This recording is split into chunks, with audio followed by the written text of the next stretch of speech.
నమస్కారం అండి. ఈరోజు వీడియో వచ్చేసి ఎండాకాలంలో తీసుకోవాల్సిన జాగ్రత్తల గురించి మాట్లాడదాం అనుకుంటున్నాను. చిన్నపిల్లలు పెద్దవాళ్ళు జాగ్రత్తగా ఉండండి. ఎండలు ఎక్కువగా ఉన్నాయండి. చెట్ల దగ్గర కూడా నీడ లేదు. మనము ఎక్కడికైనా బయటికి వెళ్ళి వచ్చి నిలబడాలన్నా కూడా చెట్ల దగ్గర నీడ లేదు.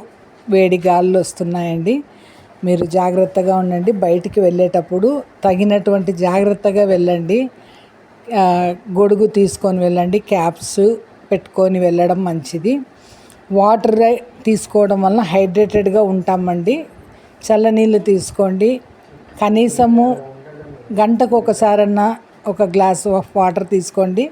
సబ్జా గింజలతో తీసుకోవడం వలన చాలా మంచిదండి. అవి వచ్చేసి డిహైడ్రేటెడ్గా ఉంచుతాయి. ఈ ఫ్యాన్ గాలులు, కూలర్లు, ఏసీలు చాలా వేడిగా ఉన్నాయండి. అవి వేసుకునేటప్పుడు వాడుకునేటప్పుడు జాగ్రత్త. ఇంట్లో మజ్జిగ చేసుకొని ఉప్పు షుగరు వేసుకొని తాగితే మంచిది. దొడ్లవారు మసాలా మజ్జిగను ప్రవేశపెట్టారు.